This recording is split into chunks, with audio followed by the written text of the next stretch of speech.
ಇಂದು ಕರ್ನಾಟಕ ರಾಜ್ಯದ ದ್ವಿತೀಯ ಪಿಯುಸಿ ವಿದ್ಯಾರ್ಥಿಗಳ ಫಲಿತಾಂಶ ಪ್ರಕಟವಾಗಿದೆ. ಎಂದಿನಂತೆ ವಿದ್ಯಾರ್ಥಿನಿಯರೇ ಮೇಲುಗೈ ಸಾಧಿಸಿದ್ದಾರೆ. ಈ ಬಾರಿ ಒಟ್ಟಾರೆ ಉತ್ತೀರ್ಣ ಪ್ರಮಾಣವು 81.15% ಆಗಿದ್ದು, ವಿಜ್ಞಾನ ವಿಭಾಗವು ಅತ್ಯುತ್ತಮ ಉತ್ತೀರ್ಣ ಶೇಕಡಾವನ್ನು ಹೊಂದಿದೆ.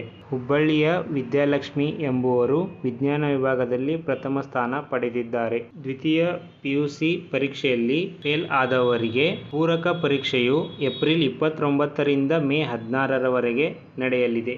ದ್ವಿತೀಯ ಪಿಯುಸಿ ಮಾರ್ಚ್ 2024 ರ ಪರೀಕ್ಷೆಯ ಉತ್ತರ ಪತ್ರಿಕೆಗಳ ಸ್ಕ್ಯಾನ್ಡ್ ಕಾಪಿ ಹಾಗೂ ಮರುಮೌಲ್ಯಮಾಪನ ಮತ್ತು ಮರು ಎಣಿಕೆಗಾಗಿ ಆನ್ಲೈನ್ನಲ್ಲಿ ಹೇಗೆ ಅರ್ಜಿ ಸಲ್ಲಿಸಬೇಕೆಂದು ನಾನಿವಾಗ ತಿಳಿಸ್ಕೊಡ್ತೀನಿ. ವಿಡಿಯೋನ ಸ್ಕಿಪ್ ಮಾಡದೆ ಕಂಟಿನ್ಯೂ ಆಗಿ ನೋಡಿ.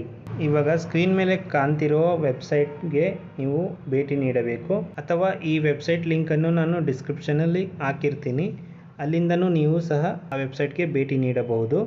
ಆ ವೆಬ್ಸೈಟ್ಗೆ ಭೇಟಿ ನೀಡಿದ ತಕ್ಷಣ ನಿಮಗೆ ಆನ್ಲೈನ್ ಸೇವೆಗಳು ಅಂತ ಒಂದು ಆಪ್ಷನ್ ಸಿಗುತ್ತೆ. ಅಲ್ಲಿ ದ್ವಿತೀಯ ಪಿಯುಸಿ ಮೇಲೆ ಕ್ಲಿಕ್ ಮಾಡಬೇಕು. ದ್ವಿತೀಯ ಪಿಯುಸಿ ಮೇಲೆ ಕ್ಲಿಕ್ ಮಾಡಿದ್ರೆ ಛಾಯಾಪ್ರತಿ, ಮರುಮೌಲ್ಯಮಾಪನ, ಮರು ಎಣಿಕೆ ಅಂತ ಒಂದು ಆಪ್ಷನ್ ಇರುತ್ತೆ. ಅದ್ರ ಮೇಲೆ ಕ್ಲಿಕ್ ಮಾಡಿ.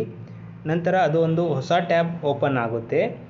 ಇಲ್ಲಿ ನಿಮಗೆ ನಿಮ್ಮ ಅಪ್ಲಿಕೇಶನ್ ಸ್ಟೇಟಸ್ ನೋಡ್ಬೋದು, ಆನ್ಲೈನ್ ಅಪ್ಲಿಕೇಶನ್ ಅಪ್ಲೈ ಮಾಡ್ಬೋದು, ಆಮೇಲೆ ಸರ್ಕ್ಯುಲರ್, ಗೌರ್ಮೆಂಟಿಂದ ಏನು ಸರ್ಕ್ಯುಲರ್ ಹೊರಡಿಸಿರ್ತಾರೆ ಅದನ್ನು ಸಹ ನೀವು ಇಲ್ಲಿ ನೋಡ್ಬೋದು.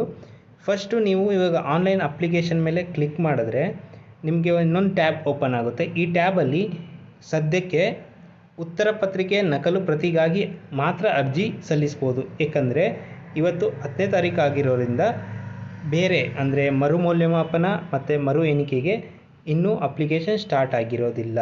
ಸೊ ನೀವು ಇವಾಗ ಸದ್ಯಕ್ಕೆ ಅಪ್ಲಿಕೇಶನ್ ಫಾರ್ ಸ್ಕ್ಯಾನ್ ಕಾಪಿ ಅಂತ ಕ್ಲಿಕ್ ಮಾಡಿದ್ರೆ ನಿಮಗೆ ಈ ಥರ ಒಂದು ಪೇಜ್ ಓಪನ್ ಆಗುತ್ತೆ. ಇದರಲ್ಲಿ ನಿಮ್ಮ ರಿಜಿಸ್ಟ್ರೇಷನ್ ನಂಬರ್ ಮತ್ತು ನಿಮಗೆ ಯಾವ್ಯಾವ ಸಬ್ಜೆಕ್ಟಿಂದು ಸ್ಕ್ಯಾನ್ ಕಾಪಿ ಬೇಕು ನೋಡಿ, ಅದನ್ನೆಲ್ಲ ಇಲ್ಲಿ ಎಂಟ್ರಿ ಮಾಡಬೇಕಾಗುತ್ತೆ. ನೆಕ್ಸ್ಟ್ ನಿಮ್ಮ ಮೊಬೈಲ್ ನಂಬರ್, ಇಮೇಲ್ ID, ಹಾಗೆ ನಿಮ್ಮ ಮನೆ ಅಡ್ರೆಸ್ ಮತ್ತು ತಾಲೂಕು, ಪಿನ್ ಕೋಡ್, ಈ ಥರ ಎಲ್ಲ ನಿಮ್ಮ ಡೀಟೇಲ್ಸನ್ನು ಫಿಲ್ ಮಾಡಿದ್ರೆ ನಿಮ್ಮ ಅಪ್ಲಿಕೇಶನ್ ಸಬ್ಮಿಟ್ ಆದಂಗೆ ಆಗುತ್ತೆ. ನಂತರ ನೀವು ನಿಮ್ಮ ಸ್ಕ್ಯಾನ್ ಕಾಪಿನ ಡೌನ್ಲೋಡ್ ಮಾಡ್ಕೊಳ್ಳೋಕ್ಕೆ ನಿಮ್ಗೆ ಆಪ್ಷನ್ ಇರುತ್ತೆ. ಅಲ್ಲಿಂದ ನೀವು ಡೌನ್ಲೋಡ್ ಮಾಡ್ಕೋಬಹುದು.